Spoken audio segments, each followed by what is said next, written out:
A dynamic hello and a warm welcome. Today I want to tell you a story of divine love and the choices we make.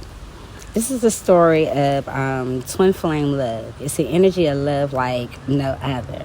Both energies rest in God, the universe, the ascended masters. This is a divinely guided love.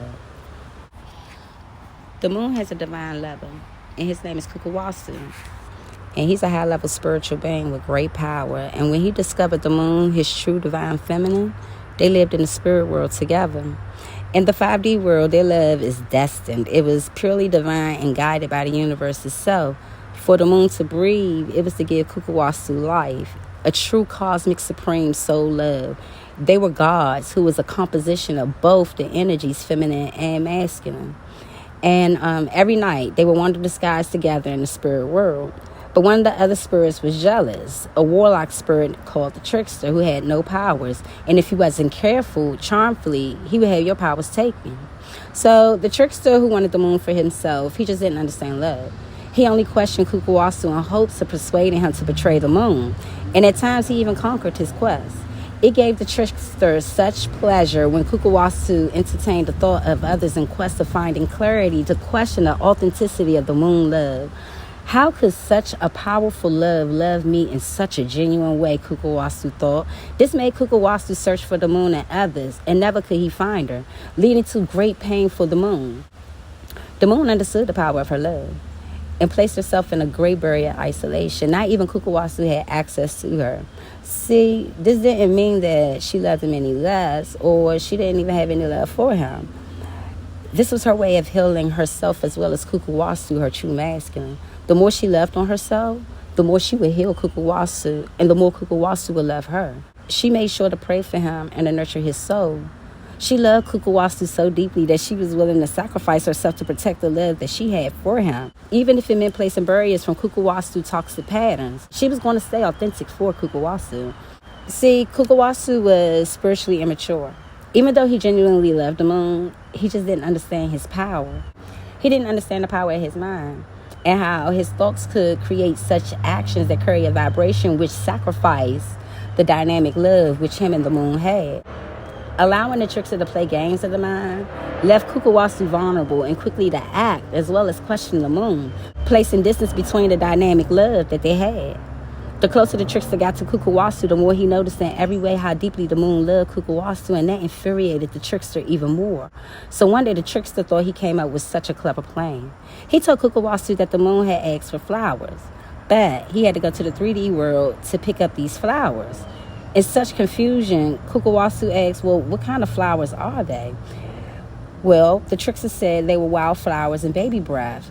And these was her favorite flowers, but these was rare flowers in the 5D spirit world. So Kukuwasu became furious. Why would she feel so compelled to tell you such a thing? He yelled in hellfire, having everyone in a panic, and even the trickster who was frightened the most was the first to run and hide for cover. He didn't realize just how powerful Kukuwasu was. The trickster who is now witnessing how powerful this high-level being is, he also knowing that the karma that was going to come was going to be massive. Kukuwasu was so furious that his love turned into hate in just a matter of seconds. To even think that the moon would allow another man to be that close to her, causing world catastrophe as he questioned the moon love. The trickster, who's trembling in fear, quickly thinking of a lie, told Kukuwasu that the flowers were a symbol of infinity love and full of abundant power. This quickly calmed Kukuwasu down, and he began to think, maybe I should get the flowers because I do question her love. I think she loved me. I know for sure I love her. Or maybe sometimes I just don't love myself. He was pondering back and forth before making a final decision. See, Kukuwasu thought that making this decision was going to wipe the slate clean from his wrong deeds towards the moon. Before he could turn to the trickster, all you saw was dust in the clouds. The trickster ran out of the spirit world in hopes of trying to sneak past the spiritual council before judgment. So Kukuwasu decided to take the journey to the 3D world, not knowing that once he leaves the spirit world, he can never come back. See, even with Kukuwasu being a high-level being, he had so much power that he controlled the earth elements, and he also had the power to influence greatness within others. He was more than abundant in power. Not consulting the spirit guides for guidance, he went against his intuition. He went against the universe. He went against his ascended master. Kukuwasu went against the grain. The love that he and the moon had was destined, and to make such a drastic decision, this was to sabotage the love and bring a great karma for many lifetimes. The moon, who love only grew stronger as Kukuwasu navigated his journey through growth, understood the man he was to be, and would patiently wait for him to show up so their love could blossom even further. The moon was so heartbroken from the decision that Kukuwasu made that she vowed to never love again and went into exile just below the 5D world where the trickster was not allowed. And every night, the moon reflected through the water in hopes that her and Kukuwasu would someday meet again. Every night, Kukuwasu looked up in the sky, and when he see the moon, he howled his love in a deep despair and such a desire that he would have the opportunity to touch her again. The trickster was condemned into the human form and banned of all realms of the spirit world and sentenced to 3 lifetimes of karma. So to understand the story is understanding that we are all twin flames. It's in the manifestation of our DNA, our physical plane. Everything in the world is manifested in duality, the male and the female.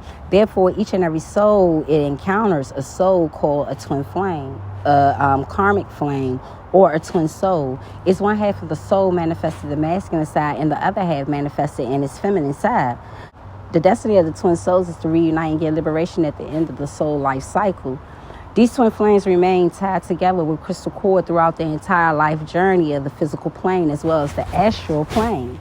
And due to karmic reason, these 2 flames are departed, and then they can further continue their learning until they are reunited and the liberation take place. I'm going to end this story time here, and I look forward to speaking with you all on the next session. Until then, you dynamic souls continue to be amazing.